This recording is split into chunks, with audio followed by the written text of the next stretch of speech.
The station where our veterans' voices are heard. MBR Talk. Hey, thanks for supporting our channel by watching and listening. Find us on the web at mbradio.us. Think of all that time. Every wait in the winter. All that time. No one else saw. Every sprint in the summer. Every sacrifice. Early mornings on the levee. Late nights in the film room. Bus rides to playoff games. Every bump in the road. Every moment of ecstasy. Every moment of doubt. Years wondering, is it all worth it? It's all led to this. Man, I got this. It's a 60-minute drive for a 60-minute game. After all the miles we've traveled, we're almost there. After all the hours we've worked, one more can make us legends. After all that time, this is our time.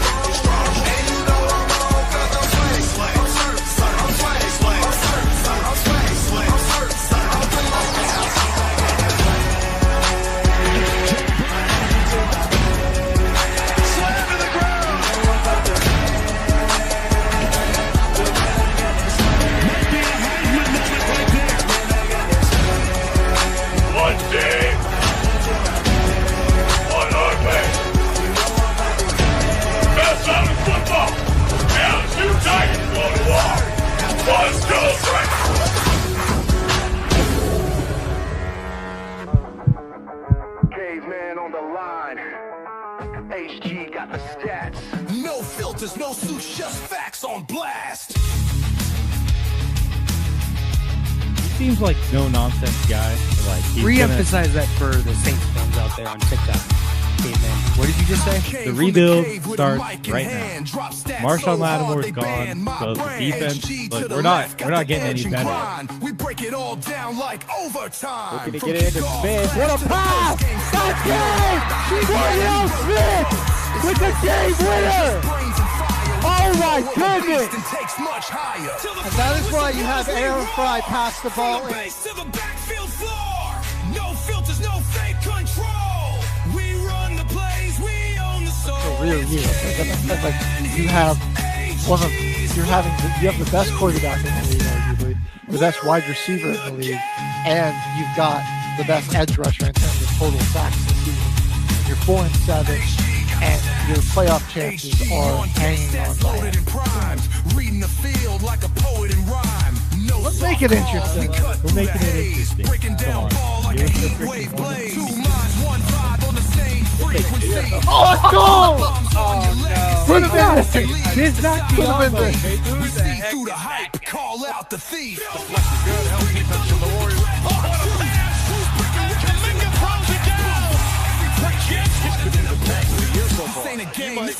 Watch every game the rest of the season. So don't you go stand in your nose. You're such a hater.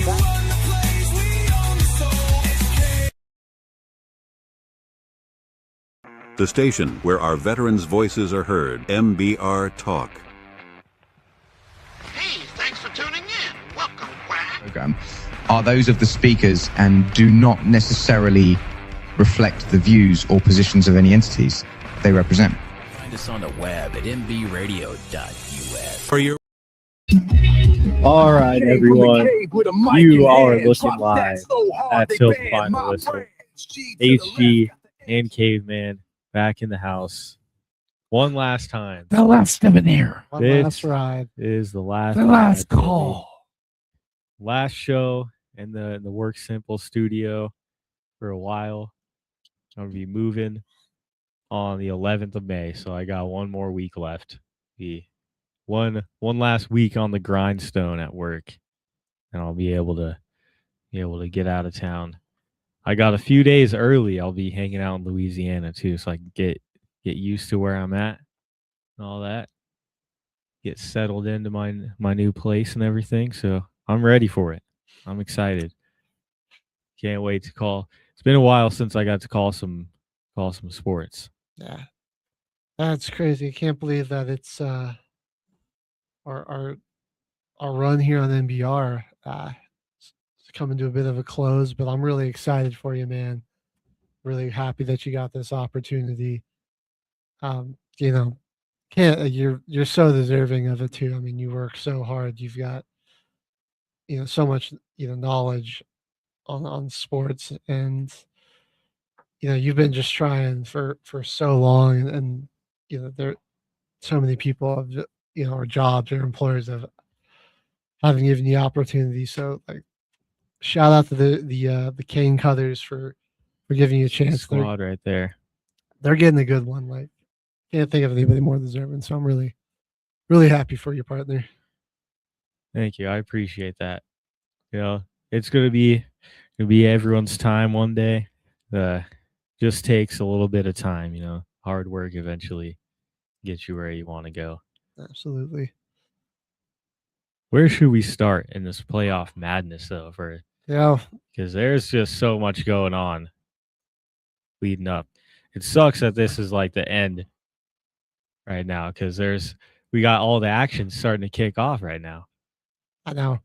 Well, we can say let's start in the NHL. We do have a couple of sweeps in some series I think we can go over first. Carolina in the East. I think the favorite really to come out of the East and go to the Cup. The Hurricanes take care of Ottawa in 4. And Ottawa definitely played them close, played them really tight those past 2 games. But yeah, ultimately Carolina just kind of overwhelmed them. They had the double overtime 3-2 victory that we talked about a little bit on last week's show. And then game 3 was back on the 23rd. That was last Thursday.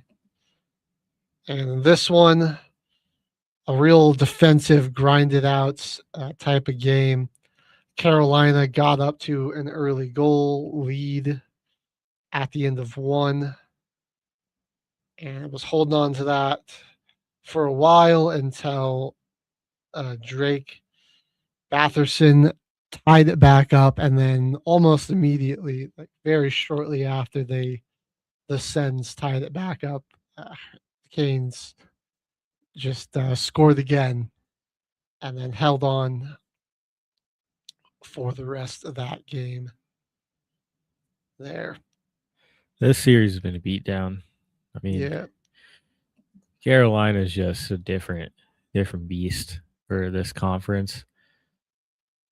They got the offense to really go out there. There's just too many shooters. Feels like you're watching a Western Conference team, just the way they can put up goals. And whoever they see in the second round, they really got to hope that their defense is locked in, Philly or Pittsburgh. And that series has been really shifting recently. It was 2-0 last week. Looked like it could have been a sweep potentially, but the Penguins finding some life. Yeah, that they had a crazy 3-2 game just the other day, man. It was absolute pandemonium at the end of that one. It's been some real nail-biting games and to lead up into this show, other than in the Avs and Carolina series. Those two swept up real quick. Yeah. Get some good rest for the second round. Right. So last week on the show, we were talking, and the Flyers are up, up 2-0, and then they come out with a dominant 5-2 performance later that evening after our show to go up 3-0, and you're like, okay, well, looks like the Penguins are going to get swept. You know, when there's going to be a rough week for Pittsburgh against their in-state rival Philadelphia, because the Eagles come on and steal Kyle Lemon from the Steelers, and the Flyers are about to sweep the Penguins. But all hope wasn't lost. Game 4, the Penguins really put it together. They put together a strong performance. Arturas Slavis, a great goalkeeping game from him, man. Had defended against 30 shots and had 28 saves. It's actually one of the more offensive games in this one. Like, Philly wasn't really able to make it too physical. They let Pittsburgh's offense kind of get going. Yeah. They made some crazy shots in this one. That bouncing goal, like the dude literally caught it on his stick and just angled it down, bounced it in between his legs and the goalie's legs. That was for the lead. That was for the lead to 3-2. Yeah, I mean, they were really playing out of their minds here. Great puck movement when they had it in their offensive zone, and yeah, I mean, a lot of assisted goals here, and really they were just really aggressive attacking Vlauder when they had it, and getting physical, delivering a lot of hits, and then just really forcing the Flyers into some tough. I almost called them the Phillies, the Flyers into some tough defensive matchups there. So appreciate it, Jimmy. thank you. Here's the next one, moving out to a new state. But like I mentioned, game 5 was pretty chaotic. Man, Crosby almost was able to seal it on an empty net. Dude caught the puck, like lost his footing. So like as he's like diving down, taps it with the stick, and it just goes off the post on an empty net, man. But this game was insane. Really it's crazy back and forth. That shot even missed. He had like perfect control. Mm-hmm. That's just veteran presence on the ice. Yeah. Literally dove, full body extended, stomach on the ice, and still was able to get a clean shot. Just barely missed. I gotta say, it's been Connor Denoir and Chris Letang, man. Those guys have really been stepping up. 2 each with a goal in back-to-back games in this series to help extend it for them. Yeah, I mean, and just like Crafty, they're getting into the soft spots, finding good shooting lanes, and being available for their teammates. And Penguins doing a good job of finding them. In fact, Crosby, no goals in this game, but he assisted on both of Dewar and Letang's goals. He's only gotten 1 goal in this series, I think. Yeah, they've done a good job of kind of keeping him in check, but he's really been getting it done on both ends, and his passing has just brought Pittsburgh up to the next level now. I mean, pretty close to tying the series up.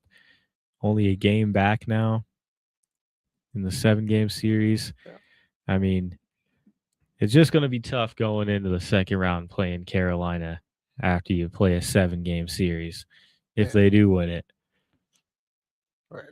Either team's been through a bloodbath. Yeah. You can tell, man, the in-state rivalry, there's still no love lost here. I got to give a shout out to Noel Akiri on the forward for the Penguins, man. Having 3 block shots as a forward, that was pretty impressive in this one. He was making some great plays on the defensive end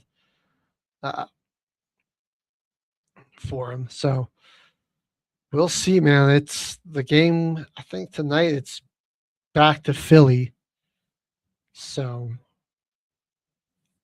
for game 6, that is tonight. So Can the Flyers close it out on home ice, or do the Penguins force a Game 7 back in Pittsburgh? That's going to be the question. I mean, the way they're playing, I feel like getting behind the home crowd. I am still leaning a little bit more towards the Phillies closing this thing out. I keep calling the Phillies the Flyers closing this thing out on their home ice. It's definitely going to be a harder game in Philly. It's not that far, but still you're on there. You're in their stadium. It's going to be they're going to have that home ice advantage still. Yeah. I want to see this one go to 7 though. I do think the Flyers are probably gonna close it out, but it's been an entertaining series so far. I don't want to see the in-state rivalry end too soon. Well, I think our most entertaining series in the East so far has been the Canadiens and the Lightning, man. Two just incredibly evenly matched teams. And I mean, every game in this series so far has been decided by one goal. All but game 4 have gone to overtime. You've had 3 consecutive games where it's been 3-2. Yep. Canadians won game 1, obviously 4-3. Then the Lightning come back, fire back, win 3-2. Then the Canadians won 3-2, and then the Lightnings win 3-2 a few days ago. So, game 5 tonight. Will this one go to overtime?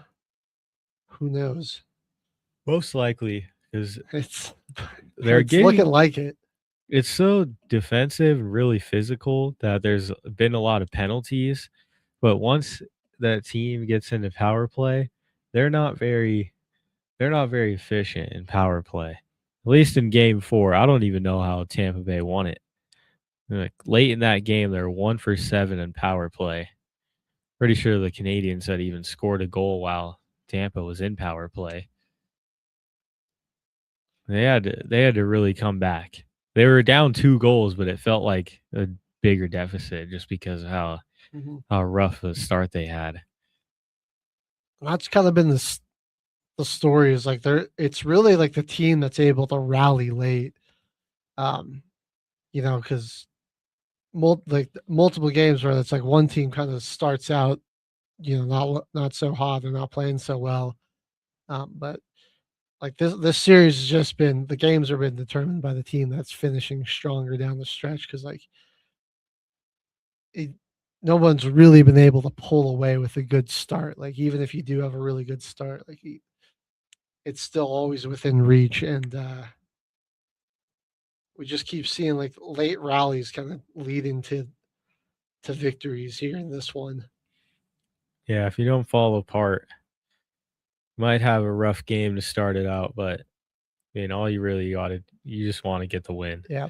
So neither side really given like any indication that like one of them is closer to figuring out the other team and pulling away. Like these are, I'm not, dare I say, these might be the 2 most evenly matched teams in the entire I know. in the entire playoffs. Like these,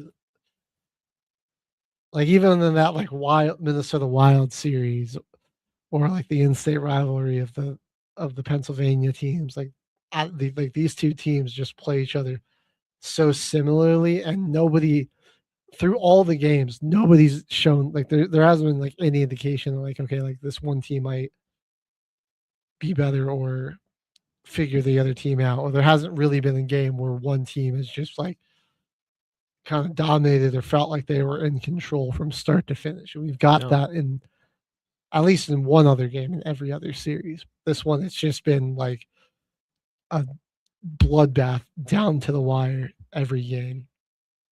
If the trend continues, Montreal's winning this thing in 7. So that's Tampa Bay is going to need to somebody's going to need to figure out how to win 2 games in a row. Yeah, if it keeps going back and forth, then well, the Lightning are going to have to figure out how to win 2 games in a row if they want to extend this series.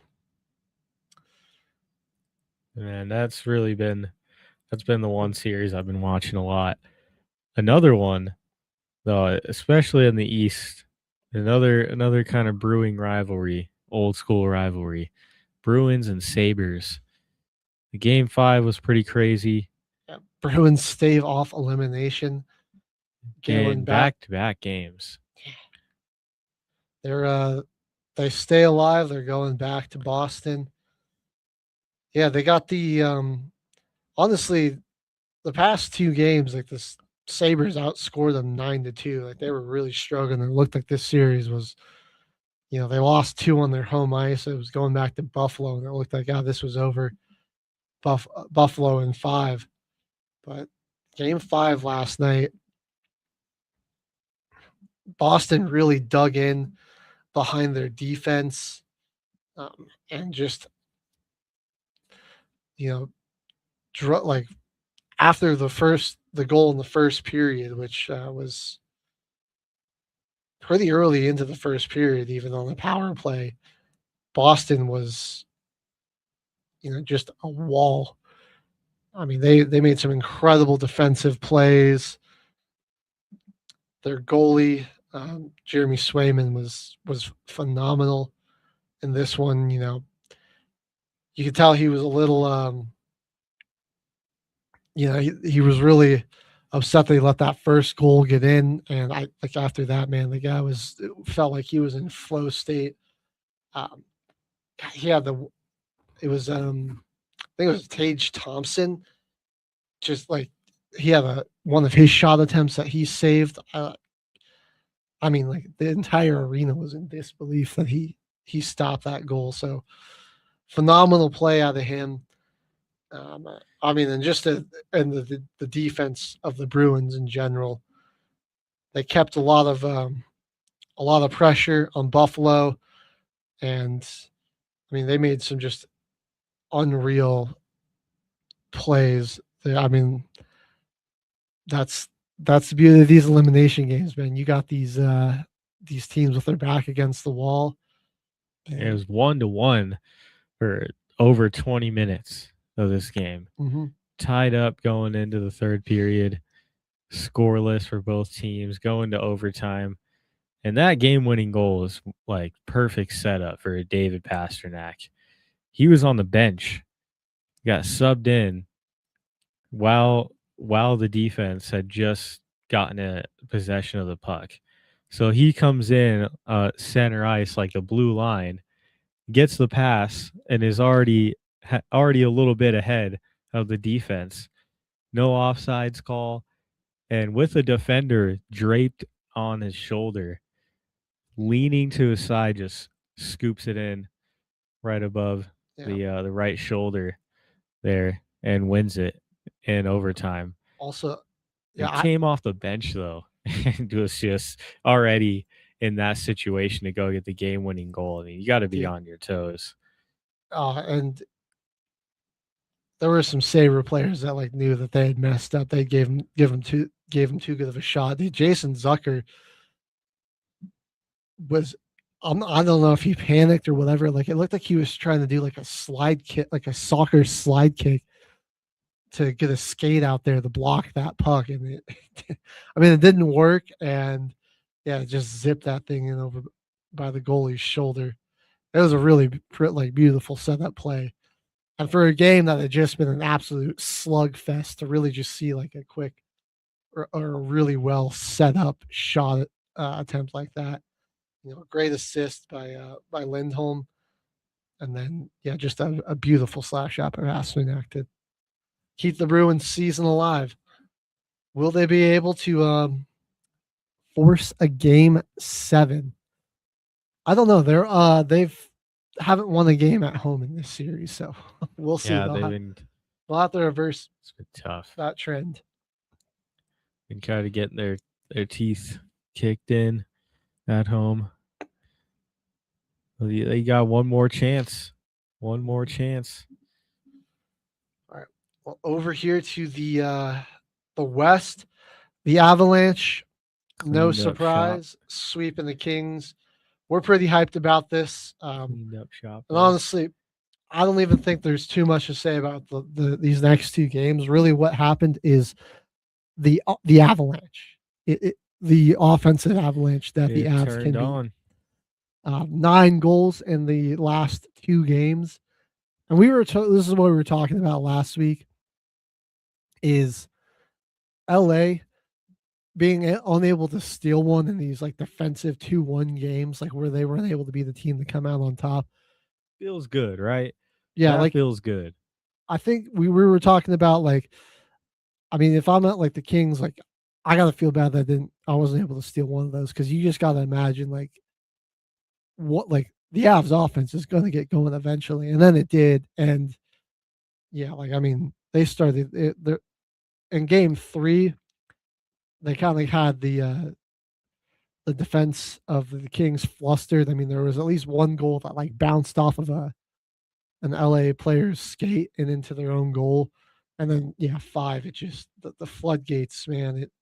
They just opened up. McKinnon got it going off the power play in the first. Cale Makar just took it down the ice and got an unassisted goal in the second. Edmondson was able to bring it, get a goal, so it was 2-1.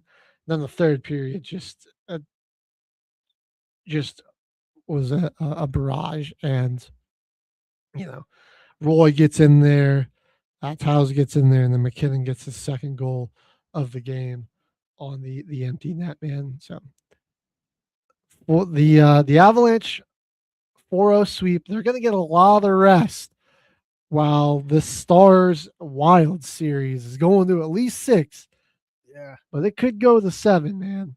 It could be over tomorrow. I'm not sure if the Wild got home ice for that game 6, but they are looking really good. At least in game 5, that front line, when they got attacking, they got downhill, they were really good, because they got some big bodies and they can just set the tempo when they're attacking on you, and they can just really be physical on those Stars defenders. There's some big guys too, and they got some veteran presence over there, but the Wild get going, man. It's hard to stop that pressure that they bring. Yeah. 4 different players accounting for their 4 goals in this game. And man, like, I just, I feel for Ottinger, because like he's been playing pretty good in this series. But dude, like the Stars defense does not do him a ton of favors. There aren't like a lot of blocked shots, and I mean, he's really having to make a lot of saves on his own, and that pressure that the Wild have been able to put on the goal has really extended or helped them jump up and take the lead in this series. So it's back in Minnesota tonight, the chance to close it out. I'll say, though, the home ice hasn't been a huge advantage in this one. I mean, the Stars have lost 2 on their home ice. The Wild have lost 1 on their home ice, so maybe they'll lose another here. Well, we're gonna see. I really think like Dallas is capable of getting a win here. They just need to be more aggressive and more opportunistic when they've got the puck in Minnesota's zone, and just try to wear them out on the defensive end, because I think like they're just like Minnesota. Yeah, like Minnesota just looks too fresh, and like they're just battering them on defense, taking more shots too. I feel like would help them out. Yeah, more early and often. Like Minnesota's going to come out there swinging. You got to do the same. Got to stay in the fight. Honestly, like a lot of their shots, like they finally were getting more shot attempts when they went empty net, but like Minnesota was far ahead of them in terms of total shot attempts in this game. And then Dallas even got a goal on the empty net. They made it 3-2 to really seal Seemed it. like it was a little close, and then there goes Minnesota. It was Kasper Azov. Dude, first of all, great assist from Boldy. And then, I mean, that was, I forget who was chasing them down the ice. I think it was I think it was Robertson. No, who's number 40? It's like 44, 46. I think that's Robertson then, or Anderson. Yeah, might have been Labushkin, but I mean, he was like right on his hip. Had somebody else come diving in to try to like get a block on it, but Kasparov, I mean, from still pretty far out, sniped that empty net. So that was a great play to just seal it up. I'm gonna be honest. I kind of feel like the Stars are done. They're gonna probably lose. I just haven't liked what I've seen. They haven't been the most consistent in this series. Yeah. So it seems like sometimes you just come out there and play at your pace, they're not really able to match you. Yeah. And like if you just control the game, control the puck, and limit their amount of shots, at least like don't put too much pressure on your goalie, you should be fine, because like you don't want Rantanen to get going. You don't want Duchesne to get going because he can be like a sniper too. He can get some pretty long shots. Just one of their goals in this game, it got tipped in off somebody else just by accident. He just had a random slap shot bounce off someone else's stick into the goal. So he got himself an assist on accident right there. It's been a great series. I want Minnesota to win it. They're up and coming team. That's the team I really like in the West. Sucks they got to play the Avs though in the second round. I think they're good. They've been the better team this series too. A couple of the commanding win in game 1, and then just in most of these games they've looked like the better, more clutch team in the late game situations. Well, we're gonna kick it over to the kind of the desert, really, for both of these squads. And what's got to be I feel like a little bit of a rivalry starting to brew here, man. The Mammoth, I like it, and the Vegas Golden Knights. Newer teams, rivalry brewing there. Yeah, Golden Knights haven't been around for more than 10 years. Mammoth, second season. You had some new storylines brewing out there. I like it. Yeah. I like it. So this series tied up 2-2 apiece, going back to Vegas tonight for Game 5, and yeah, it was a fantastic Game 4, man. If you blinked and you might have missed it because man, it looked like first of all, it looked like Vegas was going to pull away. They go up 3-0. Really? Early through the second. And Utah just was for a while looked just dead in the water offensively, and then they go on a furious run, scoring 4 goals in a row, and so then it looks like Vegas is going to do the choke job, but Brett Howden gets the goal about halfway through the third period to tie it back up. This game goes into overtime. Shea Theodore on the assist from Jack Eichel with the go-ahead win in OT. So, I mean, they were just able to lock it down enough. Vegas had to earn it, though. And this is a 1-4 matchup, too. They could have gone down 3-1. This was a must-win game. Yeah. So I think these teams are really, throughout this series have brought out the best in each other. We've seen some really good play here. It's been a bit of an interesting series for Carter Hart. He's definitely had some struggles in some of these games. The Game 3 wasn't great for him. And obviously he had a bad stretch where he gave up 4 goals, but he was really good late. He locked back in late. Did some phenomenal goalkeeping to help the Golden Knights tie this series back up. This is one I could easily see going to 7. It's been really even evenly matched as well. Both of these teams, like I said, just seem like they're bringing out the best in each other. Yeah, it's been fun to watch.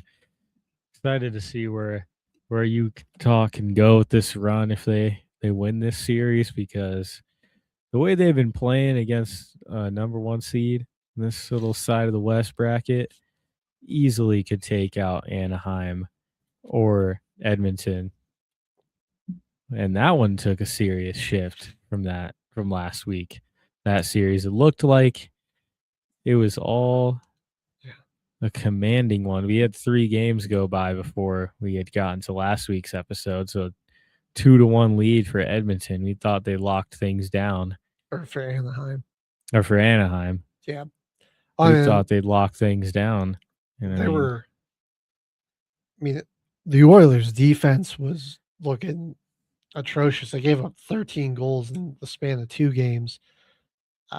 Then if you only like 17 over the span of 3, it really looked like they were about to just get blown out. But last night, they got up to a big lead early and then held on. 3 first period goals with and McDavid getting involved. Draisaitl was fantastic in this one. He made some phenomenal plays.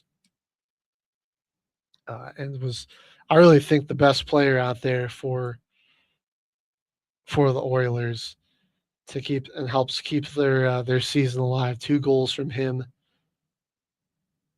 including, really like one that kind of killed any momentum Anaheim might have been able to build. They finally got a goal down 3-0, and then like Draisaitl scores a minute and a half later. Classic Leon Draisaitl game. This looked like last year and the year before from him, because he was absolutely killing it in this game.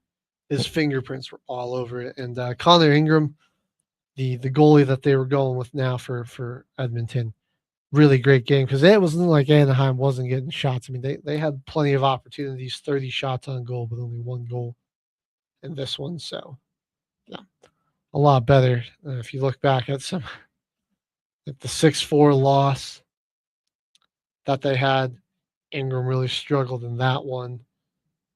And then they had a 7-4 loss in Anaheim. I'm trying to remember. I think he might have even gotten benched in this one. No, he didn't. But there was. Just Anaheim just was getting almost unlimited opportunities. So Oilers were definitely facing elimination. Can they keep this up? I'm not exactly sure. They definitely played like a team that didn't want to get eliminated on their home ice, but the series does go back to California. Yeah, we'll see. But I think maybe the Ducks get it done here in 6. Home ice seems like a winnable game. Just don't let those shooters get going. Keep it off. Keep it away. Yeah. Keep it away from McDavid. Keep it away from Draisaitl. I will say that there's a squad that could get hot and reverse their fortunes and down 3-1 in the series. It's Edmonton. Edmonton would be one of the teams I'd pick. They did that with their entire season this year and locked it in so they can get into the playoffs. Yeah. So they could really reverse their fortune here. Oh, you know what? We can talk about this real quick too. The thoughts on the Sorsby situation at Texas Tech. So for those of you that don't know, QB Brendan Sorsby checked into a rehab center for gambling addiction. Right? Sports. Mm-hmm. And my thoughts are just like this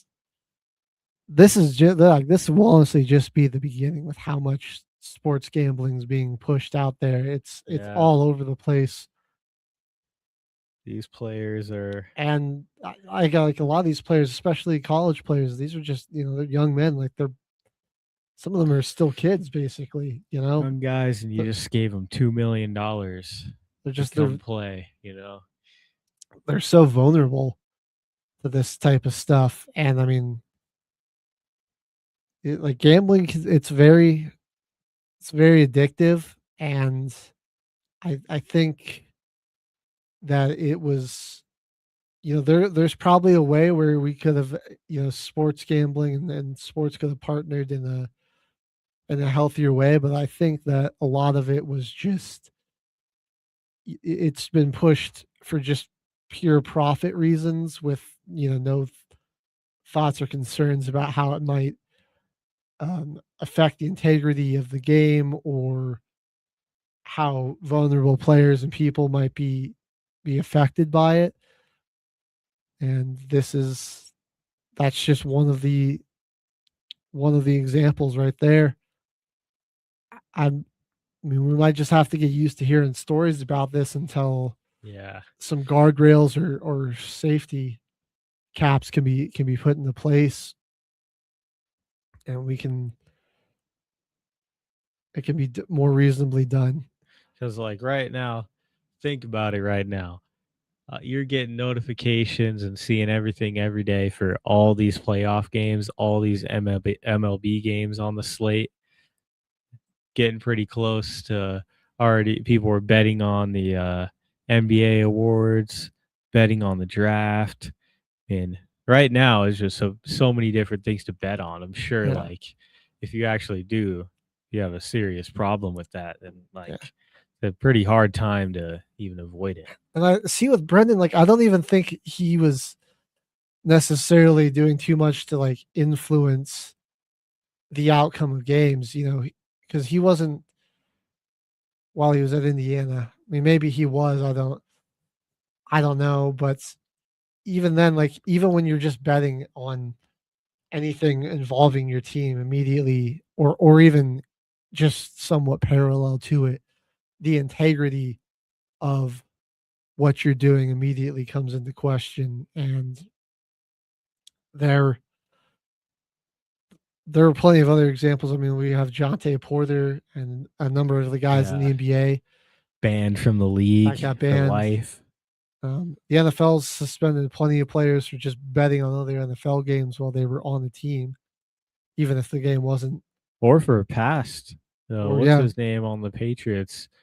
Kayshon Boutte got suspended for betting when he was back at LSU. It had been like multiple years in the past. He got a suspension for that. I honestly, I think betting and gambling in general has just gotten out of control. You look at also these prediction market apps are just making it even worse. Like a guy like Giannis partners with Kalshi, and like Kalshi's now it's all over the place. Well, and Kalshi's an app where you can bet on the weather and the rain, man. Like what? Or where Giannis Antetokounmpo is going to get traded to, and now he's got a stake in that company, and he can directly affect trades on himself. Or we saw it with, I mean, it's gotten into the military. That one soldier that was part of the Maduro raid to capture him, who traded on it and was ultimately, indicted. And he's obviously going to go to trial for that, but that got flagged, which, I don't see how what he did is any different than a person in Congress buying stocks in the company, then immediately passing legislation that would positively affect that company and allow it to, grow its capital gains. But that's just where we're at here. I'm all for people being able to have a little fun and place a bet, play some poker with your buddies or whatever. But, just like with anything, whether it be like with any vice, like, drugs and alcohol, nicotine, whatever it is, like gambling is a vice, and it can be fun and all right in moderation, but there's too many people that do it in excess, and I don't think there's enough resources or conversations about how to be responsible. And I also just think that we give way too much leeway to these gambling companies. I mean, they're everywhere. It's just like they're just plastering you with gambling ads every break. The logos are all over arenas. So the Swordsby thing is, and some of the recent gambling scandals that we've had, I'm afraid it might be just the tip of the iceberg. Oh yeah, because the leagues don't want you to do it, but a majority of their money that they're going to be making every year is off people betting and their ads that they run from these companies.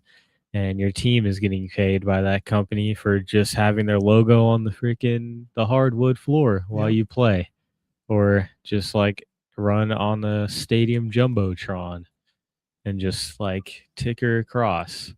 It's all in the marketing. It's all the business side of these sports.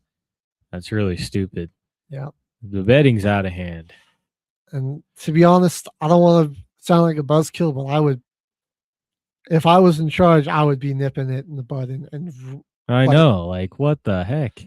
Probably just regulating it into oblivion, because it's turning into a way for, corporations, the 1%, to just find every possible way to squeeze $1 out of vulnerable people, that, or now they're getting involved in day trading, and that, like, oh, they say like, they throw the like gambling hotline number in there to cover their own ass, but they don't care. That's just a cover. Yeah. That's just the cover so that they aren't, they can't be fully 100% held liable. And then see those other videos, it's like those, think you got an online lawsuit for, sports betting and FanDuel. It's like, yeah, dude, no way. Yeah. Those are total scams too. I mean, like every betting app's got their VIPs, the people that spend a lot of money that they will give special treatment to get them to keep gambling, because they lose. That's what they lose. They lose a lot of money all the time gambling. So if you have money to spend, they like you. It's kind of and unfortunately, there are going to be athletes that are vulnerable. But I'm really interested to hear what other people's thoughts on this whole situation are. We're going to go ahead and take a quick music break. When we come back, we're going to dive into the NBA playoffs, and then we're also going to give some draft grades on the NFL draft coming up later too. So make sure you stick around. You're listening to Till the Final Whistle here on Military Broadcast Radio. Appreciate the question, Heidi.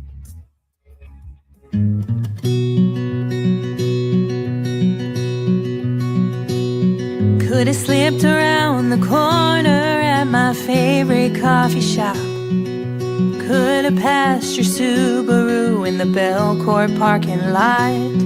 Could have sat just feet away from me on a flight back to Tennessee. Few rows apart. When I tell you I feel lucky, believe that it's the truth. Somehow in this giant world you found me and I found you. Could have been a blind date, had to cancel, I was running late. Could have never been that friend of a friend. Could have almost met a million times, lived totally separate lives, and miss all we've ever been.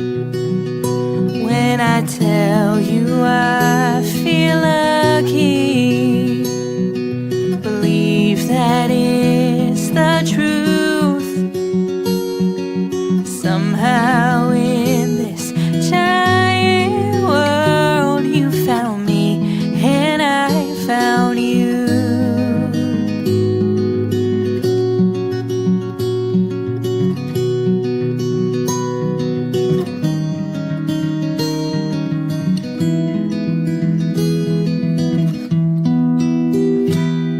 Could have never left the desert, had your California dream. Could have stayed back in the Midwest, I miss Missouri. Moved halfway across the country, now we're standing here today.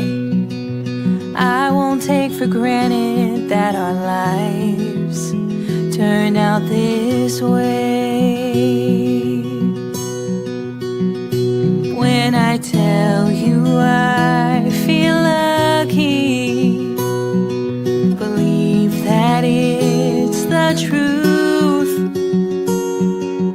Somehow in this giant world you found me and I found you. You found me and I found you. The station where our veterans' voices are heard. MBR Talk. Hey, thanks for supporting our channel by watching and listening. Find us on the web at mbradio.net. All right, now. You are looking live at Till the Final Whistle. Back again. Okay, what series do you want to start off with? Look, man, I just want to rip the Band-Aid off because I hate this team, but we're going to talk about the Thunder. I didn't watch a single game of this season. I already knew what it was going to be. Dude, I tuned in for bits and pieces. I watched some of the highlights and, read the discourse on social media. But, dude, it's just abysmal hoops to watch.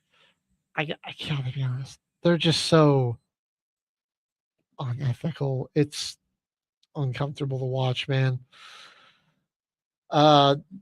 They sweep the Suns, which I guess isn't too surprising. One of my friends that I game with a lot, huge Suns fan from Arizona.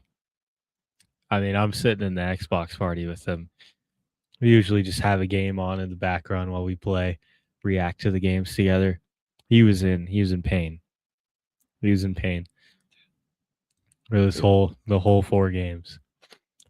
And what's annoying too is like Shea just and this team, I can't even when he does something really impressive, I want to really give him some praise for shooting 15 of 18 and scoring 42 points in game 3. That was genuinely impressive, but all their other antics just overshadow that. Right. And it's not even always the foul baiting. It's not always about just getting free throws. There were a number of just momentum killing fouls that resulted in turnovers in this series. It was really egregious in game 2, and honestly, there was still some of it in games 3 or 4, but it wasn't as bad. Dylan Brooks' 33-point game was a nice, fun surprise. Well, another thing in this series that really annoyed me was because people were talking about the whistle, and I understand that certain people, that's that whistle for the stars. I don't really understand that. It should be pretty even across the game as far as the calls go for everybody. But for Devin Booker, I'm glad you pulled up his player profile there. That was something I wanted to talk about. His aggression in this series, the way he should have been taking more shots. He should have been attacking the basket more. I feel like he was settling for just passing the ball and picking the ball up and giving it to someone else and letting them work. It's Dylan Brooks shouldn't have 33, man. You should have 33 every game. If you're really that guy on this team, if you want the whistle, then you should be going getting 33 like Dylan Brooks was. I'll say this whole series, Booker felt like the second or third option, every game. It did not feel it just didn't feel like he wanted to score more. So, would the Suns have won this series if the refs weren't calling a bunch of crazy stuff for the Thunder some of the time? It's not maybe all the they time. would have won in 5. I'm maybe they would have won the game, but ultimately they just weren't. Yeah, they weren't gonna do it. I think the defense of the Suns really. Booker just got kind of timid and wasn't really looking to score. were being aggressive. Nice ball screen. He'd come off it on the wing. Normally, that's a Devin Booker 3. Make it or not. That's a shot that he's going to take. Or he's going to drive. Right? He's going to try and get that, use his speed, and get the baseline on the big. But he just picked up his dribble and then would pass it up to Dylan Brooks. In that game where he had 33 points, he was like, all right, let's go. Dylan Brooks go at it. On a team that's not that deep, being the number one option, you gotta be aggressive. You gotta attack. You gotta be hungry to score in those moments. If on a team like the Suns playing against the Thunder, your backs are against the wall. Yeah, tough series for them. Well, the Suns have a good offseason. They could probably be back and make it a better series against. I feel like as a Suns fan, where you got to take. Oh, that's sad. I just saw that notification. Justin Simmons is retiring. Oh, man. Yeah. Well, long-time Bronco. Yeah. Dang. More losses to the Falcons defense. Love to see it. Yeah. The Falcons defense claims another victim. But I totally lost my train of thought. Oh yeah, if you're a Suns fan, you've got to feel, like your team really exceeded expectations. I don't think people thought you were going to be good at all. So you definitely were ahead of schedule in that regard. Yeah, this was still a really good year for them. Saw some guys break out in the regular season that kind of just needed some like playoff starting experience. Like I want to see what happens with Gillespie. You know, what are they going to do with him? The Rockets Lakers series that we're jumping over to now. I gotta say, man, Game 3, incredible what LeBron James did, man, leading that team. Made him shave his beard. Yeah, to victory to go up 3-0. And I mean, the comeback, like, it's really difficult when you're down 6 with less than 30 seconds left to come back and win a game. And that's exactly what they did. That's actually only the second time in NBA history that's happened in that scenario where a team's down 6 or more in the final 30 seconds and won the game. Was able to force overtime. I might be ruffling some feathers here, but I mean, come on, this series has been some GOAT stuff from LeBron. I mean, you can't even tell me that. At the age of going crazy. At the age of 41, almost 42, man, the number one option on the team. I mean, this is a good defensive team in the Rockets. And I mean, his playmaking, his scoring, his rebounding, I mean, he's just been doing it all. But that I will give steal in the 3, dude. Oh my God. Oh, the clutch shooting from him. Shot. Yeah. He's been phenomenal. And if they get Luka and Reeves back and healthy, they might be able to give the Thunder some problem, although I think the Thunder's still probably taken down. They'll have some fits. Yeah. It's just been a really great series out of him. Some role players on this team have really stepped up great. Roy Hachimura was good in this one, 22 points. Marcus Smart he's been phenomenal. He's probably, honestly, besides Kennard, been the second best player. But he was 21, posted the stat line of 21 and 10 with also 5 steals, 3 block shots, reminding everybody why he was a DPOY a long time ago. Now, it's just kind of some. Before I wish the Rockets had a real freaking point guard. Yeah, that's kind of what's killing them. One of my managers is a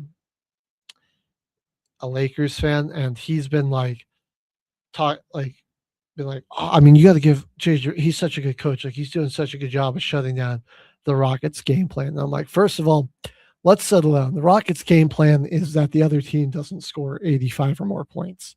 That's their game plan. That's what they're hoping. It's not, all you have to do is score 85 or more, and their game plan falls apart. Their game plan is to hope that you shoot abysmally from 3, which the Lakers haven't been doing until they did in Game 4. They had a rough Game 4, and Houston was able to stay alive and keep their season alive. I think the series closes out in LA. I mean, yeah, it's over. It's got to be over. Like, it's just been trying to get this mobile hotspot to work a little faster. It was, you were probably bound to have like not your greatest performance, especially when you're down your top 2 players, and for your role players to maybe have a bad game on the road. That's what happened. A lot of turnovers in this one. They just didn't shoot very well from 3. Like, I mean, some of your top 3-point shooters were just off. I mean, LeBron, Smart, Luke all went 0 for 3, and they were 5 of 22. Yeah, it was just really rough in general. 23 turnovers. Got to see some of the athleticism from their guys. I mean, like, Amen Thompson's one of the most athletic dudes in the league. Like, if they actually get Van Vliet healthy next year, and maybe go after like an actual point guard they can learn from, then maybe they could go after some positionless basketball, and he could be like the one. If they let Amen Thompson play as a wing player, I think he could be really great. But he wasn't the answer at point guard. I think if the Rockets really wanted to be serious about going on a deep run this postseason, they would have tried to trade for a point guard. So he's kind of timid with the ball. Sometimes when I feel like he should be taking it up, he just kind of passes it off to somebody else. Mm-hmm. So they're gonna have some things to work out in the offseason. Houston is. I mean, they also just lack a ton of shooting outside of Kevin Durant. Everyone else is really spotty. So, need a point guard. They need some more shooting. Dorian Finney-Smith was kind of a letdown. He was supposed to be that, good 3-and-D type of player for him. He just hasn't really been on the court or available, just dealing with injuries. So, do I think? I mean, even if Kevin Durant's healthy, I don't think the Rockets are able to force a Game 6. I really think the Lakers close this out, especially on your home stadium. Yeah. With we got no beard LeBron. There's gonna be people at the game just to see that. I mean, it's a rare event, honestly. He looks like the Hulk. All right. Now, on to what's been kind of a painful series for us Nuggets fans, is this Wolves Nuggets series. Game 3 is bull crap. Yeah, I mean, we just got carved up by Ayo Dosunmu. Are you kidding me? Game 2 and Game 3 are bull crap because Jaden McDaniels said that everyone on our team is a bad defender, and then we go out and they still beat us. And then there's no chip on our shoulder after he says any of that, right? And then we go into the next game, into this one, still no chip on our shoulder. They lose shooting like crap. Edwards. They lose their best 3-point shooter and literally their number 1 scoring option.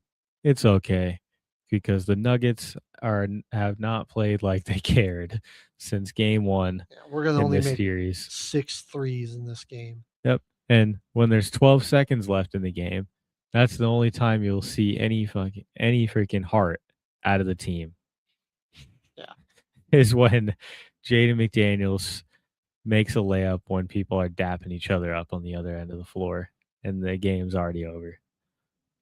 And it's honestly kind of sad. Because I don't know what's going to happen for this series now. DiVincenzo, that was an Achilles injury. Yeah. He's out. I mean, Ant's going to probably miss at least one more game here. Nas Reed's definitely not going to be at 100%. I mean, he came back in game 5, but he was looking a little shaken up. So I got to say, like, the Nuggets definitely got a little bit of a bailout. That's the injury bug hitting the Wolves, but they have to play like they played in game 5. This was Denver at its peak. I mean, this was just everyone was scoring. The ball was flow. The assists were flowing. They had 35 assists in this one. Jokic with a triple-double. He dealed out 16 dimes in this one, 27, 12, and 16 from him. And we were hitting our threes, 11 to 29, shot a lot better. Jamal Murray was scoring, but then, like, the role player guys were really stepping up. I mean, Spencer Jones scoring 20. Cam Johnson had 18. That's just what we need. Like, we can't too often. It's a lot of playoff games where it's just like Jokic and Murray scoring most of our points, and then everyone else is combining for like 20 total points. Like, we need like 2 or 3 guys to score 15 to 20. Yeah. In that range. And then if we do that, I mean, we score like 125 or more. It's crazy. Well, that's what kind of sucks, is because, I kind of see what you're saying, Jaden McDaniels. You guys are missing your 2 best offensive players in this game, in game 5 too. And the Nuggets only won by 12. And they still they generated 25 turnovers and still only won by 12. And without their best players, the Timberwolves shot 51% from the field and still 43%. I mean, you got Ant and DiVincenzo on the floor. It's probably the series ends in 5. I kind of see what he's saying about, like, defensively. They still shot pretty well, and they put up a good, like, they only lost by 12, and they turned the ball over 25 times. Mm-hmm. I'm like, the Nuggets are still. We did build a big lead on them, and then they almost looked like they were coming back. And Jokic and Murray, some clutch shots and a good feed to Cam to kind of stop the run that they had. But yeah, the defense has got to tighten up just a little bit, because they got to lock it down. We can't rely on them having 25 turnovers every game. But they do that. I mean, that might happen a bit more if we can just keep some pressure on them. So hopefully Aaron Gordon's healthy. I think that'll help with the defense too. So, yeah. Man, I wish we could get Peyton Watson back. That would be really nice. That would be so unbelievably some clutch. more length on the outside. Mm-hmm. Also, Christian Brown's doing pretty good defensively. I'll give that to him. Yep. He's always a lock. I just miss the scoring that Watson could bring. He was so good when Jokic was hurt. Well, our final game, our series to cover here in the West, the Spurs Trail's closed. They pack up the Trailblazers. Yeah, Trail's closed. An absolute dominant performance. You got Harper off the bench with 17.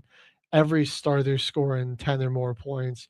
I mean, Wemby only had 17, but he had 14 rebounds and 6 blocked shots. I mean, it was, do not go in there, bro. Jesus.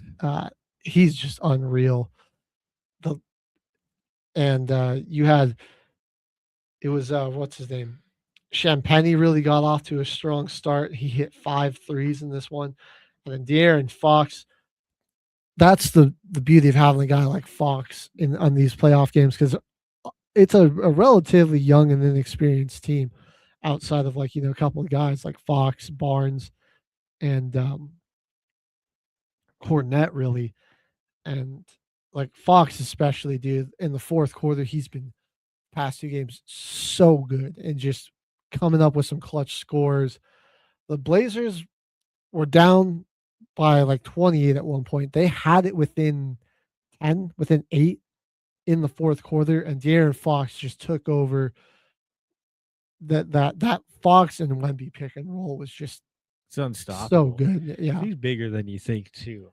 Yeah, he's a really long guy. I mean, like in his length, he's such a lob threat that like you can't sag off of him. Like, and De'Aaron Fox, he's still got like unreal speed. He's still one of the fastest players in the NBA, dude. So like it's tough because it's like Wemby can catch lobs from pretty much any like he's got like probably the best lob catchability of any player in the NBA. So like he can catch it in all sorts of like random areas. So that makes him so hard to defend. But then De'Aaron Fox is if you give him a lane, like he's so fast, he'll probably beat you to the basket. So that was a good move that they went to. And yeah, like Wemby was a team like Portland just stood no chance against Wemby, man. He is the best rim protector in the NBA. He might be the best we've seen all time. And this is a team that really thrived on driving to the basket. You just can't do that when number one's sitting in the paint, man.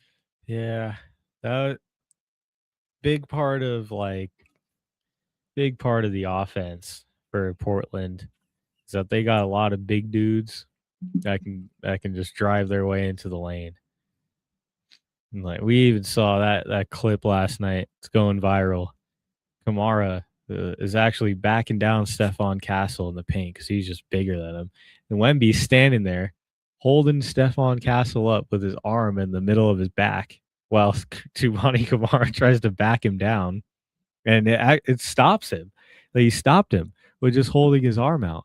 And then Kamara spins off, tries to put up layup, gets blocked. It gets rebounded, and then he gets another block. So the 2-block sequence while he also held up his teammate. Kamara thought he was going to get an easy dunk at one point. Let me just gone. The steps, like he's got such long legs too, so he just out of nowhere swats that thing out of the back of his hand and said, "No." This was just such a dominant performance. Feels like 2K. For only scoring 17 points, man, like his gravity and on offense and then just his impact on the defensive end, unmatched. I mean,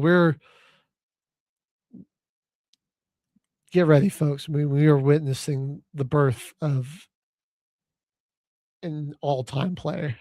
His ceiling, it really is the greatest. It could really be the greatest we've ever seen. It's just unreal the things he can do, and we're getting to see it on the big stage here. Will definitely be a real test.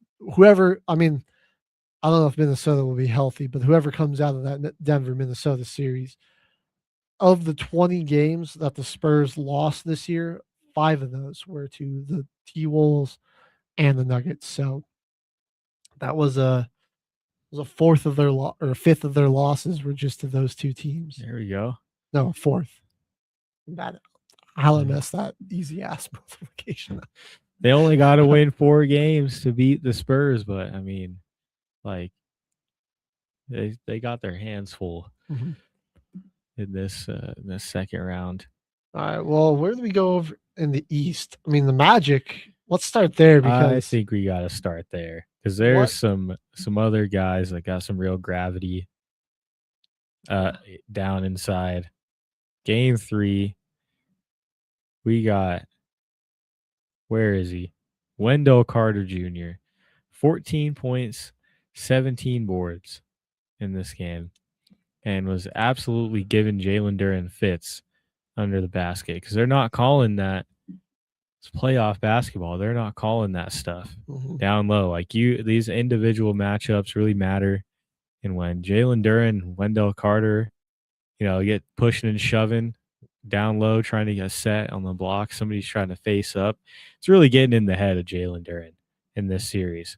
That's what I've noticed. And his shooting numbers, not been good. He's averaged like 8 and 9 this whole series. Game 1, I was like, okay, he might turn it up, but in these big games that they lose, he really gets eliminated, just shut down. The most points he's scored in the game this series is 12. He hasn't had double-digit rebounds in a single game. And he had a nice game where he had 5 blocks in game 4, or game 3 rather, where he kind of made an impact. But I mean, defensively too, he really hasn't done anything. Him and Cade Cunningham pick and roll feels like it's been pretty much neutralized. And here's the Pistons are a really phenomenal defensive team. But here's the big problem, though, is that they lack a lot of shooting just in general. They're a really inconsistent shooting team. And we saw, especially in game 4 last night, you just blitz Cade Cunningham every possession, force the ball out of his hand. You don't let him play make, you don't let him shoot, or you force him to take tougher shots. I mean, he shot 7 of 23. It was 3 of 11 from deep. But he only had 6 assists, and it was just like force somebody else to try to beat you, and they couldn't really do that. Like Orlando kind of has that same problem, but they do got a little bit more shooting, even though they lost Franz Wagner, who was on pace to have a big game. He had 19 points in 24 minutes, but other guys really stepped up. Jalen Suggs, while he was actually pretty bad in game 4, has been really good this series.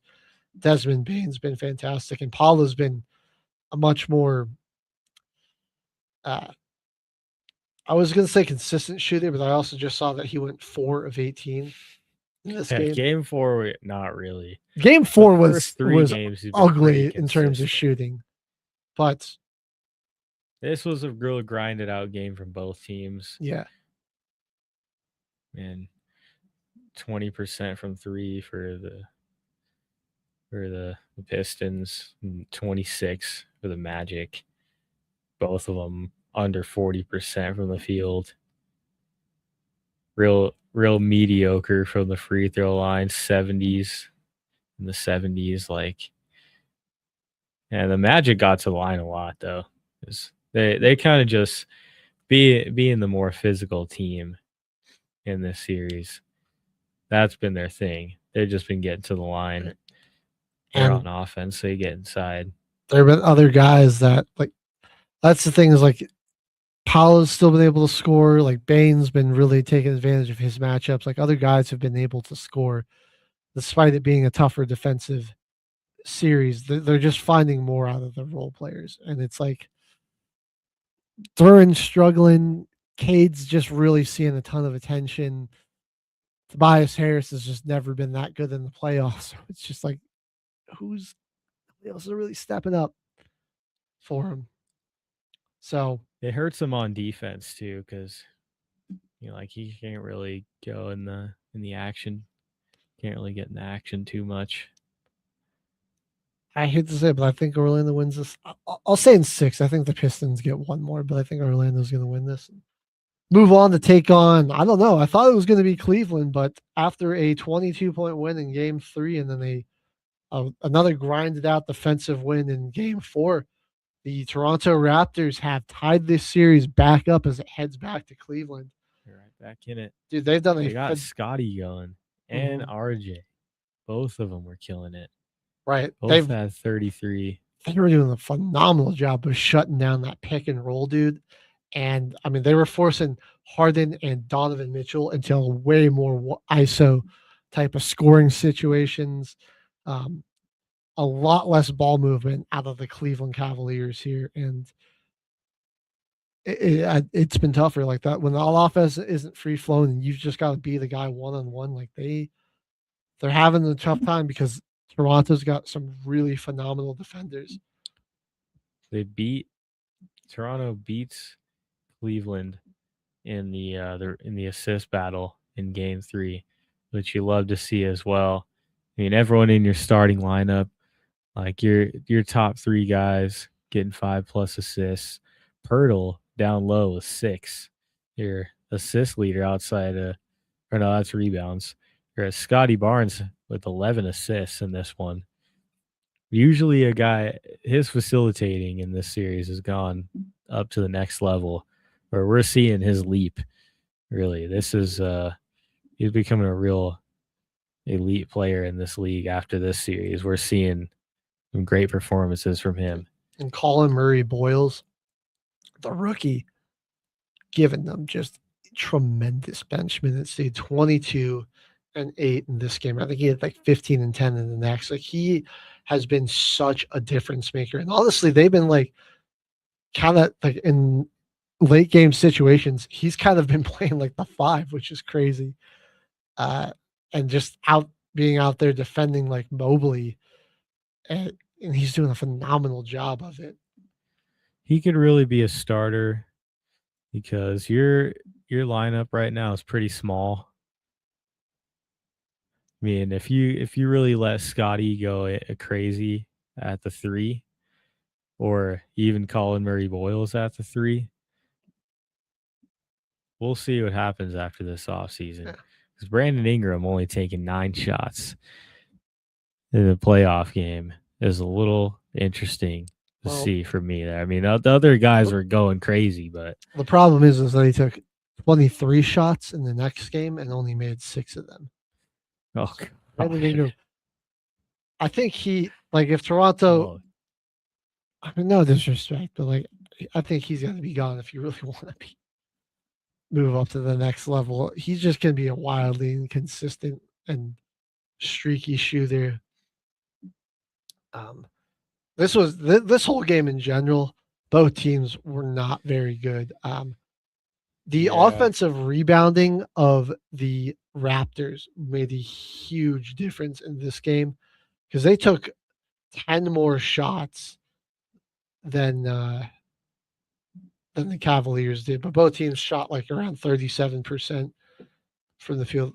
The Raptors shot 32%, the Cavs shot 37%. And then you're like, well, the Cavs are only 25% from 3, 10 to 40. That's not too good until you see that Toronto was 4 of 30 from the field. But they, again, like the offensive rebounding was huge for them in this one. 21 to 16. Yeah. I mean, that gets you 10 more shots. It's huge. They had less turnovers, and I think we're just overall a lot better defensively. 11 steals, 8 blocked shots. So even though their shots weren't falling, I mean, they really made it life hell on the Cavs players as well. So this is intriguing. It looked like Toronto was going to get just dismantled by the more experienced Cleveland team with all that youth and the experience. But the Raptors, few games under their belt, have really settled in and are looking like they can make a series out of this. Speaking of teams that have really settled in, I think we're just going to jump to Game 5 for and discuss a little bit of that for the Knicks-Hawks series because, the Knicks have really found their rhythm here. Especially Cat. Yeah, they dismantled them in 4 and 5. Well, here's the thing. Finally get inside. Cat's finally taking advantage of the lack of size on Atlanta, dude. Like, I know you're a good 3-point shooter, but you're also a big ass. Like, get in there and just impose your will, dude. Like, thank you. He's a giant guy. And if it's stop hanging out on the Jalen Johnson's guarding you. Oh my God. Just go back him down. Oh, here it is. Kuminga just got subbed in the game and he's guarding you. Like, we should probably be backing him down. Get a free layup. So, the offense of the Knicks, it was just in rhythm, in flow. They shot just phenomenally from the field, 57%, 42% from 3. Got some 12 big points out of Alvarado off the bench. Cat 16 and 14, 5 of 7, dude. And then Brunson just took control. I mean, he was getting sick of he did to CJ McCollum what CJ McCollum had been doing to him somewhat this series, and just was hunting him and feasting on CJ. 39 points, 8 assists in this one. Yeah. It looked like the Hawks might have been able to steal this one, but these past 2 games would have shown me that like the Knicks have settled in, and like they they know where their mismatches are. They know how to just take advantage of the Hawks' weaknesses, and they're doing a much better job of preventing Atlanta from being able to take advantage of their defensive weaknesses with the help defense and the way the ball's moving on every offensive possession. It's like the Hawks have to play almost perfectly to not to stay to keep pace with them, because New York is they found the rhythm. This looks like the team that went to the conference finals last year. So I think they honestly probably clean. I would say they probably clean things up in Atlanta on tomorrow night. That would be my guess. Yeah, seems like it's over. It was a good run, but yeah, they just have nobody inside, and it's kind of the same thing for the Celtics. I mean, they have size and they have good defenders, but they're not really setting the tempo, because I can't even lie, like the guys that Philly has on their team, like they're actually trying to play physical. Yeah. Like Paul George wants to put a body on you. Edgecombe will put a body on you when he's attacking. Like Maxi's really only the small guy on that team. And like Derek White, Jaylen Brown, when they're out in the perimeter defending, they got to be way more aggressive, and they have to deny the ball from these dudes and not let them go crazy. Yeah.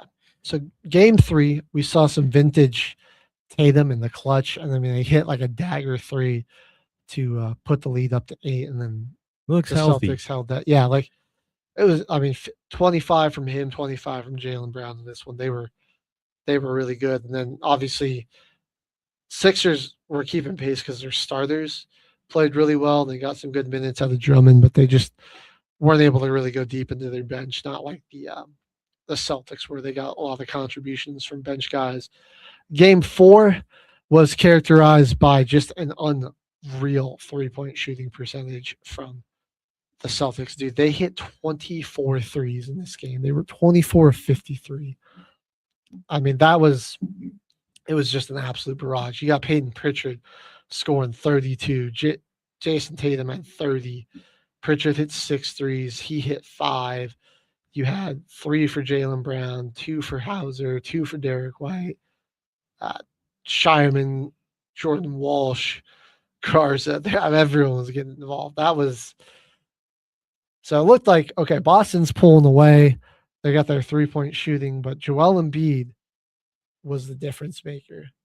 And like you were saying, all of a sudden it's like they're taking advantage of his strength, and really he was really taking over, especially in the second half of game 5. Oh yeah.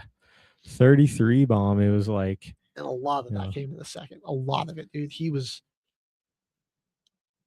like, Keita is a bit short. He's probably the bigger body, so he's got a little more weight, but he's a little short on the shorter side of centers. Vucevic has more length, but he's a bit skinny. So that was what I was saying before the series. I was like, if Embiid's healthy, he can really stress the Celtics out defensively, because they just don't have somebody well equipped to defend him. It's gonna be tough. That's, you were seeing that, dude. Like Tatum kept or somebody just kept creeping over the help double Embiid, and then he would, he's a good enough passer, man. He's getting it over to that weak side, and it's just catch and shoot at that point. And this one, the Philly hits 15 of their threes. Paul George showing us some vintage shooting from him. He hit some really clutch shots. Tyrese Maxey scored 25. It just opened up a lot. Like Quentin Grimes was much better in this one, dude. He was the one that was really taking advantage. Him and Edgecombe, or him and George rather, were really taking advantage of all the open threes that Embiid was giving them in the second half. Man, he scored 18. So I think if Embiid, he looks healthy, he looks good, I think they could really send this to 7, dude. like I said, we'll see how Boston adjusts to this, but like they're gonna have to figure something out because you can't really put like a smaller guy on him because like that No. he just catches it and like he backs him down and he's just so good with that little jet like the back down into the jab step fadeaway. Like he has a lot of options in the post that it's really kind of need Keita to step up in those moments and really he's really got to hold his ground or they got to double. Hope everybody can rotate as fast as possible. I mean, as your Boston, you've got to also just kind of hope that the threes aren't falling. That'll be the big problem. So it's going to be it's really going to be intriguing. I'm looking forward to seeing what Philly does tomorrow night against the Celtics. We'll see. Can they stay alive? All right. Well, that's going to do it for the NBA coverage, partner. Got about 30 minutes left. Got draft grades. I am happy. Saints are all in on Tyler Shuck. Go 3 wide receivers, a tight end, a guard. Like, come on now. Let's go. We got a big pickups in the off season with O-line and running back. We are. Where do we even start? Well, we can start with your Saints, man, because I loved their draft. I gave them an A on their draft grade here. I also gave us an A. I really do think we need a linebacker still, but there's still some time in the offseason. We're still signing a bunch of free agents. I think we might have signed an undrafted free agent linebacker, but we filled pretty much every other spot of need. We added some depth and competition to the wide receiver room that I like. Possible rotation, possible starting defensive tackle, Kristen Miller. I'm going to join their studio I'm going to put up my draft grades on the screen here for everybody. Okay. These are the ones I did. Then I'll also go through, I kind of did like a, who I thought was the best overall, your biggest reach or maybe lowest value picks that each team had. Guys I thought like excluding first rounders might have had the biggest ceiling. And then some like biggest steals or best sleeper picks out of the draft. So here we go. It was just a Google Doc. It's not too fancy, unfortunately, but there it is. Let me know if I can. Everyone can hopefully see that. Then we got. There you go. That's most of them. Then there's a few down here. I'll leave it here. I'll leave it right here for now. Yep. I gave the Saints an A. I really liked what they did. Yeah, we filled a lot of holes in need. Competition in the wide receiver room. Possible competition for Cesar Ruiz's spot with Jeremiah Wright. Got Kristen Miller, obviously. Lorenzo Styles going to be good, experienced upperclassman guy that we got later on. It's TJ Hall too, solid corner. So pickup. I went Jordan Tyson. I thought was like your best overall player. I think I said TJ Hall just as like maybe gives the least value. Just 7th round corner. You don't know what you're going to get out of that, but I don't hate that pick. It's some depth, if anything.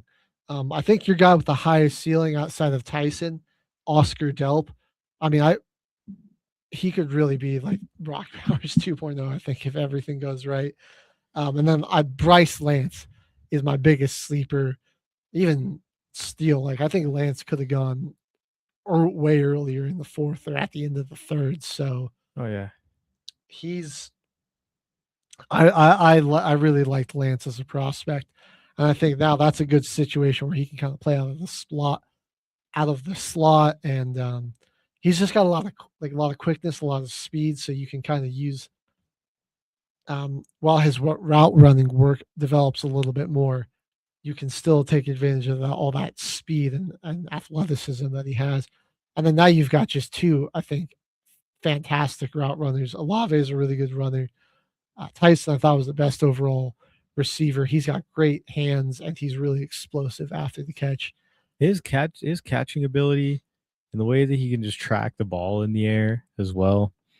Really feel like we could kind of make this guy another Marcus Colston with his route running ability. He's not as big, but we really got a more dynamic wide receiver room now. Got a big body guy, got some speed, you have route running. And now, there's competition now because we still got all those guys in the last 2 weeks of the season that were getting their reps in for us while everybody was hurt. So we'll see what happens in the offseason. I mean, well, it seems like the days of Dante Pettis in the slot are over. Yeah. Saints fans. Saints have had one of the better off seasons, I'll say. I really have loved what they've done. Really, not to mention like David Edwards, bringing him in and then getting Travis Achan, I guess. Apparently, that still doesn't sound right, but yeah, it's that Louisiana, that Cajun. It's been pronunciation. Really I'm happy with their off season. The Crown. I like Caden Ellis at linebacker too. That was a really good pickup. Oh yeah, we really don't need a linebacker because we got him. Look at me, man. The Mickey Loomis redemption arc has been awesome the last 2 seasons. It's really been great. I can't wait to see what this team does next year. All right. Well, we'll jump over my Broncos, who I also gave an A draft grade to, because honestly, I think we did pretty good with the late picks that we had. I wasn't a huge fan of us trading back, but also it was kind of like all the players we wanted sort of got taken, or I think all the players we would have gone for. I think like maybe only Max Clare was like the only guy we might have had a shot at, but I guess the front office wasn't really liking him. So I don't hate the trading back. I mean, it was just, if we weren't going to move up, it was just heartbreaking to watch CJ Allen and Stowers go back to back. And then like we watched Josiah Trotter shortly after that. And then like literally the pick before us, Anthony Hill Jr. goes. A lot of the guys you were really looking at. Yeah, it was brutal, but gave us an A. I think overall, our best overall pick is going to be Jonah Coleman. I really liked Coleman's tape. I think he's going to give us, I mean, a lot of like, especially if Dobbins can't stay healthy, like his in between the tackle running abilities is phenomenal. You got a guy you can use for that. Kind of reminds me a little bit of like Ray Rice or Maurice Jones-Drew, like a little stocky dude, undersized back, but just runs with such power and aggression that it really makes up for us. Like even if he's strong, incredibly explosive, like he is gonna get, like he's gonna average like 5-6 yards a carry. Like he averaged like 12 at Washington, which is crazy because like they also like Washington ran into some pretty good defenses, like in Indiana, Ohio State, Oregon in the Big Ten last year. And they were a pretty good team. I think they won like 8 or 9 games last year, so pretty solid. I guess this is just my least favorite pick was on Yedidum, just because we do kind of need some D tackle depth with John Franklin Myers leaving. I just felt like there was maybe other positions that we could have addressed with that pick. But I do like his tape. I think he'll be he'll be a very good rotational piece for us down the line. Yeah. So I'm all right with it. My highest ceiling, and I left Jonah Coleman out because I said he was the best overall. I think Justin Jolly could really develop into an excellent, a good tight end. Like he's already a pretty good route runner, and he's got great hands. So I think like if he gets a little more explosion to his game, like he could be really good. So I think I like him to have a lot of upside. And then I think our biggest steal was Red Murdoch at Mr. Irrelevant. Like Red honestly could have gone in the first round, dude. He was a dog at Buffalo. I know you're saying, oh, it's Buffalo, it's a max school, but I mean, he had best linebacker in college football rebuild that I've had. Yeah, he's a beast on that game. He is like he can really do it all. Like he's great against the run. He's good in pass coverage. So I think that could be a steal for us. But how else did other teams do? I say we'll just start going in alphabetical order on this one. I think it'll be the Cardinals at the very top. Yeah. Jeremiah Love at 3. I didn't even expect. What'd you give him? I gave him an A. Got him an A. A minus. I thought it was a pretty solid draft overall. Love is obviously, I think, going to be the best overall player. Like maybe a bit of a reach for them, but especially after you sign Tyler Algier, your line needs some work. But hey, I get it. Like you see a guy that could potentially be a generational prospect, and you want to go get him. So maybe you see some value in Algier because dude gets signed to a team and then they draft another starter. This is the second time that's happened to him. Where he went to the Falcons and they drafted Bijan Robinson. The Falcons drafted him, and then 1 year later drafted Bijan. He had 1,000 yards as a rookie. I feel poor Tyler Algier, man. He just never can get his own. Hopefully they see some value and he can go somewhere else. I gave Carson Beck the biggest reach or like lowest value. It was, I don't know, to me it was a little, I didn't feel like he was a third round talent. I would have addressed some other needs and maybe tried to go after him. But it kind of makes sense with the Brissett holdout. So and then you also had pretty much everyone else was already picked at that point because it was kind of a surprise to everybody that the Rams went Ty Simpson at 13. And then you had really no other options to go with. Drew Aller went to the Steelers, pretty sure shortly after. Carson Beck went to Arizona. I mean, your options were limited. Mm-hmm. I mean, you got to get in a running back and the weapons that they got. I mean, you go ahead and give the runner-up national champion QB a shot. Just give him a shot. Why not? All right, the highest ceiling, I think I gave that to Chase Besantis. I mean, this guy's just a mauler in the run game. I think he'll make an immediate impact there. And as he gets better with as a pass blocker, like he's already solid in that area. But I think if that really develops into an elite level, like you're looking at like a perennial all-pro could potentially be his ceiling. And then Caleb Proctor, Southeast Louisiana, Eastern Louisiana. I gave that the biggest sleeper. I like that. He's just a massive unit of a man. On to the Falcons. For them, I gave a B+. I thought they had a solid draft. I think their first 2 picks were great. And then the rest of their picks were solid. They were just kind of like, for me, Kendall Daniels and Perkins Jr. I liked in the kind of later rounds. But the best overall, I gave that to Avian Terrell. The biggest reach or lowest value, I just said Ethan Onawana, their final pick. Because, we'll see if he's well, probably won't be too much of a difference maker unless there is injuries. Right. Like maybe if there's injuries, but that's really the only way I see him getting on the field. Highest ceiling, I think, is Alvy's absolutely Zachariah Branch. This guy, he's good. He's so fast. I mean, he'll be an elite slot prospect for them right now too.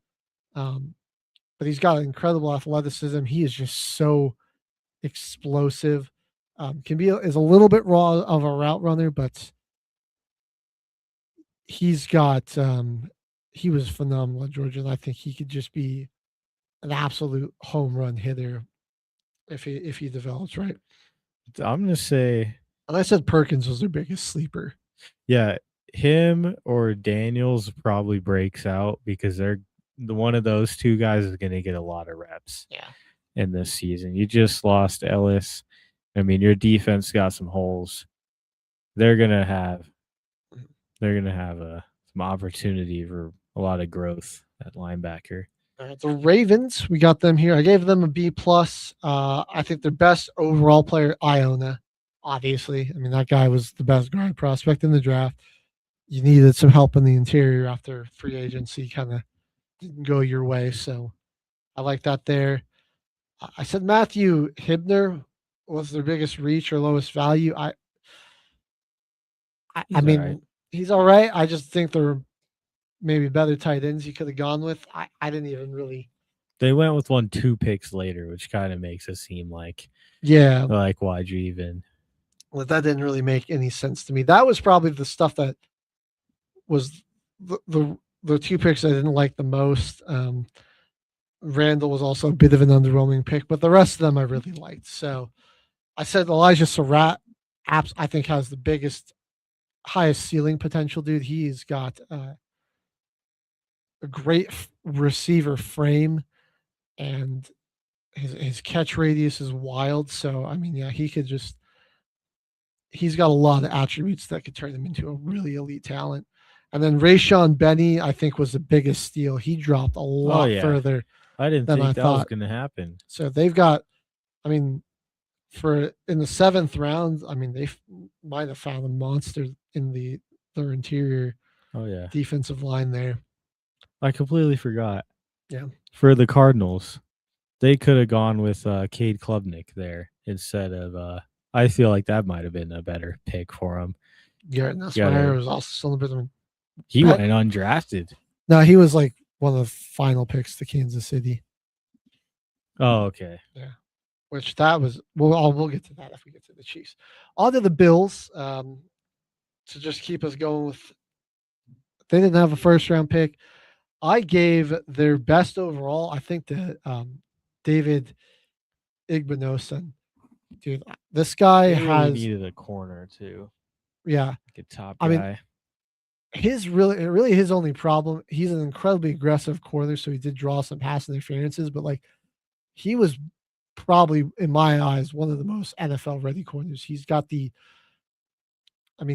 in the press. He's, like I said, super aggressive, big physical corner, but he's got good speed too. So I think this could really be their best overall pick. The biggest reach or whatever, I gave it to Alarms, or I just didn't. I don't know. I thought there might have been better running backs to take at that spot. He's sort of grown on me a little bit as I look more about it. Maybe I'd say Torian Pride out of Missouri at this point, but that he was a 7th rounder. Okay, excluding Davison, I'm going to give their best or highest ceiling to Jude Bowery, the Boston College lineman. And then the biggest sleeper, though, is guard out of Texas A&M, Armaj Reed Adams. I cannot believe he dropped that far, man. I think this guy's way down to the 7th round. There was one dude I at least thought would be on like day 2. I really thought he was like an early 4th or a 4th round talent. I really did. The Panthers, we have I gave them an A. I gave the Bills an A, but the Panthers I gave an A. Freeling, I think, was the best overall. So many guys dropped in this draft that they were able to get a lot of really good players. Lee Hunter's a beast. Yeah. Brazel is going to be an actual good. I think Xavier Leget's time is over out there. Oh, yeah. And Brazel will be Leget 2.0. No, I love Hecht and Wheatley, like especially how late they got them. Like probably like 70, 80 picks later than where they should have gone. Like those guys are gonna, like, 2 huge steals. Hecht's gonna be, he doesn't have to play center if they don't need him, but he could definitely fill in as like a guard as well. And then like Wheatley is just was one of my favorite late round prospects, just as as a safety in general. So, and like both of those guys have a lot of experience, Hecht and Wheatley. Like they played long college careers, so they could be immediate impact starters. The Bears, what did I give the Bears? I gave them a B plus. That was a solid draft. I didn't like how long they waited to address defensive tackle, or that defensive needs. I thought they were going to go for that. Yeah, or that they didn't draft an edge rusher. And then I think Sam Roche, while he's an excellent tight end prospect, feels like he's going to get buried on their depth chart. But the first two picks, I love Thieneman. Logan Jones, I think, will be a stud. Malik Muhammad's got a crazy high ceiling. And Kayshawn Elliott, huge steal, in my opinion. So I like pretty good draft. There are 4 defensive players that they did take I really like. Logan Jones, I think. I know they traded for Garrett Bradbury, but I like Logan Jones could. I think it's just nice to have options there because Bradbury's not going to be nearly the player Dahlman was, and it's nice to give yourself a little insurance there. And then Xavier Thomas, I think will work well out of the slot as you move Burden outside with him and Adunze outside, or maybe you want Thomas to play on the outside. Gives you some options in the receiving core. So overall, pretty solid draft though. Just think they really should have gone with an edge rusher over Roche, but I digress. The Bengals, I gave them a C plus. It was an alright draft. I just think they I don't like that they passed on what's his name, McNeil Warren, who went a lot later. I think like a safety like that would have been huge for them. I don't hate Cassius Howell though. It's a good pass rusher. I think Connor Liu, if he comes back from that injury, the ACL injury, that's their best overall player like that. Yeah, he was literally ranked at number 1 in the offensive lineman like midway through college football. He would have been a first round. This injury, this injury would have put him up there. I guess the reach or least value, Landon Robinson, phenomenal player at Navy. You don't know with the exemption if that's going to go through. Also, the country kind of is at war, so I don't know how I don't know to let service members like opt out of their service. So there's that. Gonna work. But he is a beast. So I mean, if he does get to play it'll work out. Decario Davis, I think he's got a really high ceiling. Again, one of those. He's just got he's a little bit of a bigger corner too, and so like just a guy that's gonna match up well against NFL wide receivers, or like will take less time to develop. And then Brian Parker, I think in the 6th round, huge steal, man. I could have seen Brian Parker going like in the 3rd if a team really loved him. How about their Cleveland or their Ohio counterparts? I really like the Browns draft. I think they had a good draft. Good draft. I gave them a waste on Talon. Give them a. Probably could have got somebody else, but yeah, Fano, that's a dope pick. You get Concepcion, and you still get Denzel Boston. That's good depth. Yeah, like now you've got McNeil Warren. That was a amazing, huge steal. He's got the highest ceiling out of anybody there. Austin Barber, that's a solid pickup too. Honestly, I mean he's pretty good. Up until the Justin Jefferson pick, I think they were really great. Like, yeah. And then taking 2 tight ends and Taylon Green, I was like, well, like, oh, I mean, I guess maybe you could use some tight end depth behind Fannin. And I think they're going to try to use Taylon Green will probably be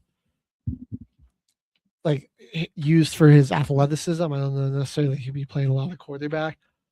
I think Parker Brailsford, interesting situation. Getting him at 146, that's a steal right there. So, yeah, all the way up until that Joe Royer pick, who is a pretty solid tight end. but I don't think you really need. You know, you got 4 guys. You got Fannin. You still have Njoku, and then you just picked up these 2 for no reason. I feel like they could have went more. Got some more depth on the offensive line. All right, well, we got 5 minutes. Why don't we just? I'll speed run and give the rest of the grades I gave, just in case you can't. I know it's a little small, so maybe people can't see them. But for the Cowboys, I gave them a B. Obviously, we talked about the Broncos. I gave them an A. The Lions, I gave a B plus. Packers got a B. I gave the Texans a C. Colts, I really loved their draft despite not having a first-round pick. They got one of the few A pluses I gave out. The Jags, they did great. Jags got a D plus. The Chiefs get a B. I also gave the Raiders an A plus. I think the Raiders killed it in the draft, unfortunately. It was a great draft. They got a steal in Jermon McCoy. Holy crap, dude. They got him in the 4th round, dude. That injury thing that made him drop, like that guy, oh my God. If he actually stays healthy, he could just be a terror. The Raiders, I said the Raiders. The Chargers, I gave a B minus to. The Rams, I gave a D. I gave the Vikings a D. I gave the Dolphins a D. I gave the Vikings a C. The Patriots a B. The Saints, obviously, I gave them an A. Giants got a B plus. The Jets got my last A plus of the draft. Eagles got a B plus. Steelers got a B. I gave the Niners a C minus. The Seahawks a B minus. An A for Tampa Bay and Tennessee, and then Washington with a C plus. Jets might be all right, man. Give Cade Klubnik a chance. Give Cade Klubnik a chance, man. They just didn't have a pick that I hate, or that I thought was bad, or Pons a reach or not valuable, man. Cooper's going to be a great addition to the receiver room. They had the best first round, dude. They got an elite edge rushing prospect, and then the best tight end prospect, and a phenomenal wide receiver prospect, dude. Like Cooper's, that's the thing, is like he's like alongside Garrett Wilson. So, and then Darrell Jackson, I loved where they got him. Like I think he could really be a beast. I don't hate, I think they waited a good amount before they took Klubnik. And then the next Cooper and VJ Payne. I cannot How did they fall that I cannot far? believe VJ Payne fell to the 7th. And Cooper to the 6th. Like, what? Those 2 guys are going to be studs. They're going to be huge steals. That's just crazy. I do like the Eagles, man. They stole Lemon from the Steelers, and then watching them take Stowers. Oh, that hurt. That really hurt. I secretly love this Cole Payton pick. I think he could be like their Taysom Hill type of player. But then, I don't know, Jalen Hurts, he's already kind of very Jalen Hurts-esque in the way he plays. If he just develops his passing a little bit more, maybe it's time to renew Hurts' contract. You've already got his replacement there, but he's a guy that can come in and do other things for you. And your offense really, what you do, your offense won't have to change much, because he's kind of a vanilla Jalen Hurts. It's got a similar build, both really strong guys. It's definitely an interesting scenario. What they're doing. All right, well, we've come to the conclusion of our show here today. We're gonna have to get off the air. Signing off one last time, buddy. Might not have a show next week, but I'm working to maybe bring back Chicken Little and keep the sports going. So stay tuned. Might be on a different day, or we might take this slot. And from all of us here at MBR Caveman. Yeah, one last thing. Gotta go. Thanks everyone for watching this show for this long. All the supporters, all our families and stuff tuning in. And Caveman, thank you for being here for 3 years. Thank you. And everyone that viewed for the last 3 years, that's what helps us keep coming back to the studio, you know. All the people watching and commenting and giving us questions about sports. That's what it's all about. So thanks everyone for for tuning in. I'll still be in. This won't be in person, so we'll be back. Hopefully on the same time slot and everything. That would be pretty nice. We'll see what happens though. So this has been Till the Final Whistle, everybody. The final episode, the last ride. Thanks for watching. Life is like a duck. Tough times don't last, but tough people do. Here at Military Broadcast Radio, we're teaming up with our friends at Die Tired, the veteran-friendly music band spreading strength, resilience, and mental health awareness one shirt at a time. And check this out. Their brand new shirts feature broadcast beaker right on the breast pocket. A reminder that you can weather the storm, and you're never alone. Shirts are only $25 and proceeds support giving veterans a voice. MBR's mission to teach veterans how to podcast and videocast. Because when our vets are talking, they're not overthinking. They're not second-guessing. Together, we stop the 22 stigma. Grab your shirt today at mbradio.us and hit the shop. Or go directly to toramerch.printavo.com/merch/dietiredband. That's toramerch.printavo.com/merch/dietiredband. Suit up, stand strong. Remember, we're unduckable together. You're built tougher than the storm. Ladies and gentlemen, thank you for tuning in to Military Broadcast Radio. As we wrap up today's show, we want to remind you that the podcast of today's episode will be available right after we go off the air.